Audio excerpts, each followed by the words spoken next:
Hello everybody and welcome to Gene's Reviews from a regular dude, where I do trailer reactions, I react to YouTube videos, I review YouTube channels, occasionally I'll review a movie, but really, I just do whatever the hell I want. Hello everybody. Today I'm going to do one from a channel that I really enjoy. It's called The World According to Briggs.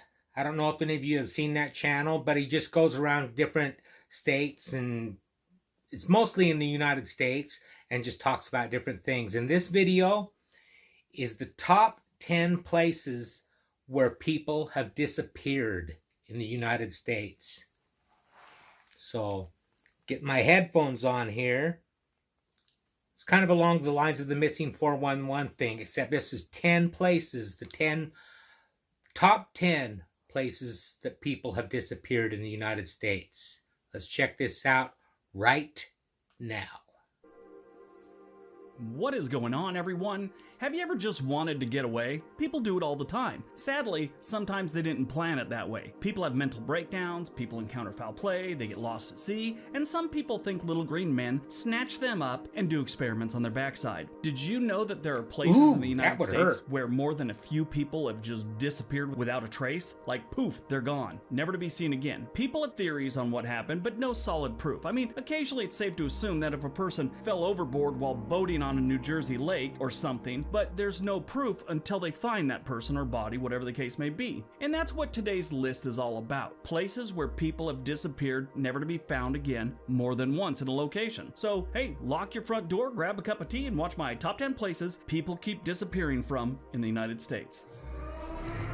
You guys go ahead and Number grab 10, your cup of Burke, tea. Iowa. Now, this one's really weird. Urkhammer was a town in Iowa, and I'm not even sure I'm pronouncing it right, but we'll press on. Anyway, there was supposedly a town that once existed known as Urkhammer, though no one speaks of it today. It had apparently been an average Midwestern community up until about 1928, when all the residents suddenly vanished, like they don't know where they went. The population of Iowa is sort of sparse today, so you can imagine what it was like back in 1928. There were several reports from passing travelers of this empty town, which eventually led to an incident being published in some local newspapers, but the stock market crashed in 1929, and soon this was just a back page story. It became a side note in a really tragic time in the United States. When the Dust Bowl hit, Urkhammer was left in a disheveled state and quickly forgotten. There are no traces of the town to this day. Some really aren't sure where it was. Obviously, we didn't have satellites and YouTubes back then, so we'll never know what happened for sure. You know, if that was reported today, tomorrow the town would be crawling with YouTubers, including myself, trying to figure out what went on. That's strange how everyone could just vanish. The Bandit Triangle. Located in the southwestern part of Vermont, this landlocked triangular area is notorious for a string of unexplained disappearances that occurred here. From 1945 to 1955, 7 to possibly 10 people vanished in this area, ranging from an 8-year-old boy to a 74-year-old mountain guide female. And even a man disappeared while on the bus, like he was on the bus one minute, gone the next. There's also other reports that people that were heading that direction were never heard from again. There's no real evidence of that. There's one story in 1949 where 3 hunters went missing from the area, but like I said, little evidence of those claims. To this day, there's no definite explanation for the vanishings. I mean, nobody was ever found. Nobody knows what happened. Nobody saw them get abducted. They didn't find a body at the bottom of a ravine, nothing. A lot of people believe that they may have been victims of a serial killer, but again, no proof. It's either that or maybe Bigfoot's abducting people. I've never heard of him abducting people, but maybe he's just that good. Number 8, the Great Smoky Mountains. Between the states of Tennessee and North Carolina, you have the Appalachian Mountain area. Inside that, you have the Great Smoky Mountains National Park. If you've never been here or seen the Great Smoky Mountains, I would suggest it. You'll thank me later. Unless, of course, you end up going missing, then I imagine your family's going to build a voodoo doll about me and force it to watch the Kardashians, because that's torture. Since the Smoky Mountains are part of the national park system, it's natural that they get a lot of tourists. And many of those tourists go to the towns that are all around the area. Get a lot of foot traffic for their businesses. The downside is a bunch of people have gone missing over the years. The earliest one recorded was in 1969 when a 6-year-old boy went missing. Despite the largest manhunt in the history of the Smoky Mountains National Park, searchers came up empty in June of 1969 while looking for 6-year-old Dennis Martin. Dennis's father and some other adults sat southwest of Anthony Creek Trailhead, watching Dennis, his 9-year-old brother, Douglas, and a couple other boys playing near the top of the trailhead. Douglas, the 9-year-old brother, would later tell the park officials that he and the other children hatched a plan to play a joke on the grown-ups. They would sneak around and surprise them. Douglas and the 2 other boys went one way, and 6-year-old Dennis went the other. Not a good plan already. It was the last time he was ever seen again. The adults had seen the boys split up, but when Douglas and the other 2 reappeared, there was no Dennis. They've never found a trace. And then the latest one happened in 1981 when an elderly woman went into the woods and was never seen again. He could have been taken away by an animal, a bear or a mountain lion or something like that. I don't know. Just a thought.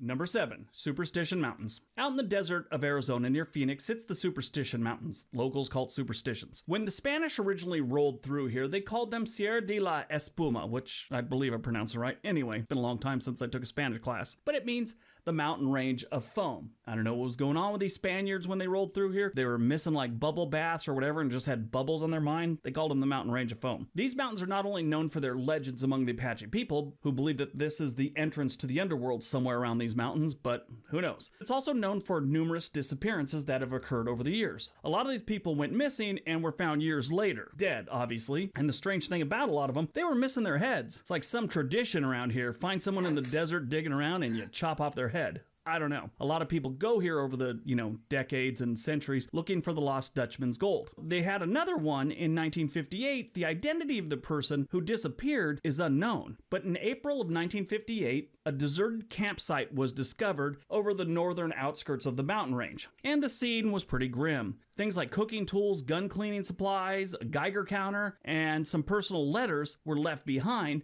But most disturbingly, there was a blood-soaked blanket. Someone left their letters behind, but tore all the addresses out of the letters and the name of the person. So they don't know where the person went. They just know there was a bloody blanket behind, left all their stuff behind, and someone took all the names off the letters. That's just weird. Now that one right there sounds like a serial killer to me. Maybe that one could be a serial killer, or maybe this is going, this is kind of a stretch, but like in the movie Bone Tomahawk, maybe they were cave dwellers, troglodytes, and they just slaughtered them.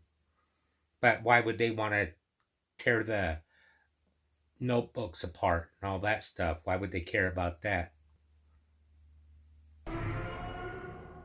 Number 6, Pyramid Lake. Near Reno, Nevada sits Pyramid Lake, named after the pyramid-shaped rock formation sticking out of the water. Yeah, I've heard of this Lake. one. You get it? The lake is on the Paiute Indian Reservation. It is one of the tribe's main fishing grounds. The lake is home to a couple different species of trout, so there's good eating there.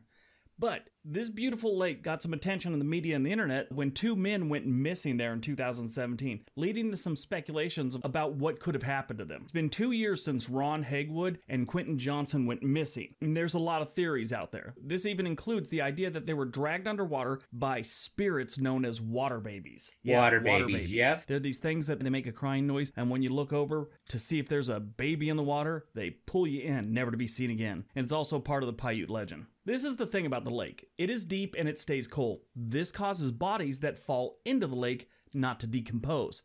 If they don't decompose, they stay preserved and submerged for a very long time. In the 1980s, a body of a woman floated to the top of the lake. They pulled her out, obviously. They did an autopsy and came to the conclusion she died in the 1800s. That's freaky. Wow.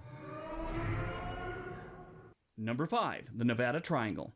Consisting of a large section of desert and the Sierra Nevada mountains, this triangular area in Nevada and California has made headlines in the last decade or so due to a disappearance that occurred on September 3rd, 2007. In Nevada. The victim was aviator, adventurer, and friend of billionaires Steve Fawcett. He flew into the Nevada Triangle in a small plane and was never seen or heard from again. On May 1st, 2008, they did find the plane, but no Steve. Then on October 29th, 2008, search teams recovered 2 large human bones that they suspected might belong to Fawcett. These bones were about a half a mile east of the crash site, and it also had a tennis shoe with animal bites on it. So things weren't looking good for Steve at this point. Yeah. And on November 3rd, the California coroner said that the DNA profiling of the two bones confirmed that it matched Fawcett's DNA. Madera County Sheriff John Anderson said Fawcett would have died on impact in such a crash, and that it's not unusual for an animal to drag remains away like this. So yeah, I hope he died on impact. That's kind of what I'm That'd thinking. Be kind of brutal. You're sitting there trying to recover, maybe you got a broken leg, trying to drink rainwater, something like that. Next thing you know, something's dragging you away. That's not good.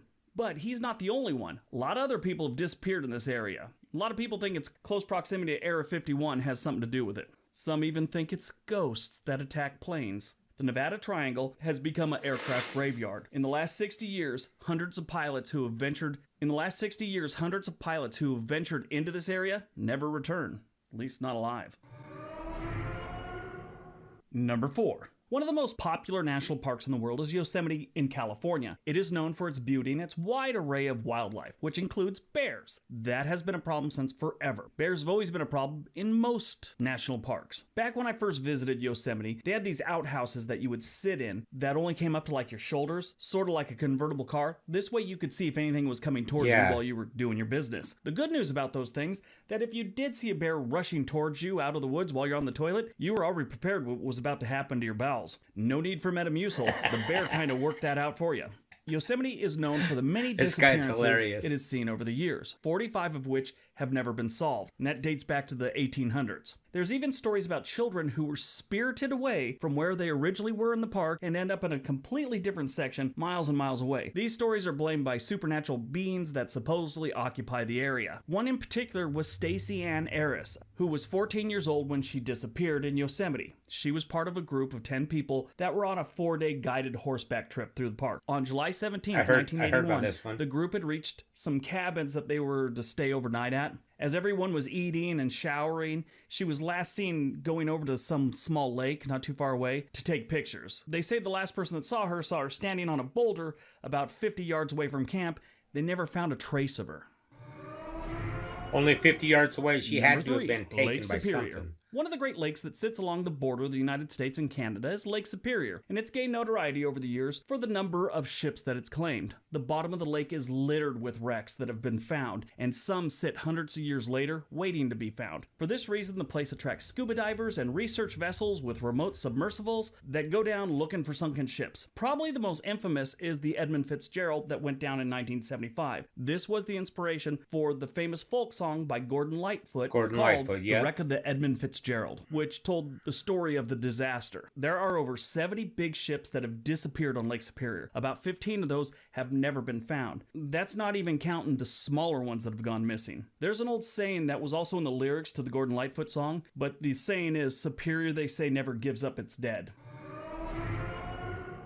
Number 2. Pecos, New Mexico. Not to be confused with Pecos, Texas, this is a small village in New Mexico, and it's not too far from Santa Fe on the Pecos River, hence the name, Pecos. While it is a popular place for the outdoorsy hunting fishing types, it's also known for several disappearances that have occurred in the area. Back in 2009, a 61-year-old man went missing on a hunting trip and was never seen again. Melvin Nadal, age 61, vanished outside of Pecos near Elk Mountain on Sunday, September 6, 2009. There's been no trace of Mel at all. He and his friends went hunting. At some point, he decided to stay near camp and poof, Mel was gone. This and many other missing persons have led the locals to refer to the area as the Pecos Triangle, with roads supposedly haunted by supernatural beings and UFOs. Of course, if it's New Mexico, Arizona, someone's got to throw some aliens in there. UFOs, whatnot, all that good stuff.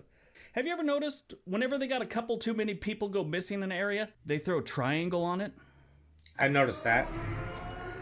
Yeah, it's either, to me, all these people coming up missing, it's one of two things. They either go into a wormhole, like another dimension, like in that movie, what was it called? I can't remember the name of it, but if I think of it, I'll put it down below. Or aliens. Some of them, I'm sure, just got dragged away by animals and stuff like that, but some of them where there's no trace whatsoever. I don't know. And number 1, the Alaskan Triangle. See, there it is again. Triangle. The border of the Alaskan Triangle stretches from Barrow at the north coast to Anchorage and to Juneau across the southern coast, and includes vast areas of largely uninhabited wilderness. Sprawling forests and a Wonder if that has desolate something to do with are clearly not the safest Triangle. places in the world for humans to, put down roots. Hundreds of search and rescue missions conducted every year by the Alaskan State Troopers rarely find a trace of bodies of people that went missing in the area. The Triangle came into the public's attention when the then U.S. House Majority Leader Hale Boggs' airplane vanished somewhere between Anchorage and Juneau on October 16, 1972. The disappearance triggered one of the country's largest search and rescue operations ever, involving 40 military aircraft, 50 civilian planes, and 39 days of searching an area of about 32,000 square miles. The search found nothing. No wreckage, no debris, no human remains, nothing. On November 24, 1972, the search was suspended after 39 days. Disappearances without a trace are not unusual in this region. Since 1988, more than 16,000 people have vanished in the Alaskan Triangle. This contributes to an annual filing of roughly 4 missing person reports for every 1,000 people in Alaska, more than twice the national average. All right, so that's my top 10 places people keep... That's really interesting stuff to me. How these people just come up missing with no trace at all. I could understand if they, got drug off or something, but they'd find something, you would think. They'd find something to link that person to it. Let me know what you thought in the comments down below. Now it's time for a joke. A man tells his doctor, "Hey doc, I'm addicted to Twitter." The doctor says, "Oh, I'm sorry, I can't help you. I don't follow you." Thank you, everybody. Make sure you like, comment, subscribe, hashtag Mean Gene, all that fun stuff. And if you like this video, tell all your friends, leave a comment down below. And if you didn't like it, then just shut up. And I will see you next time.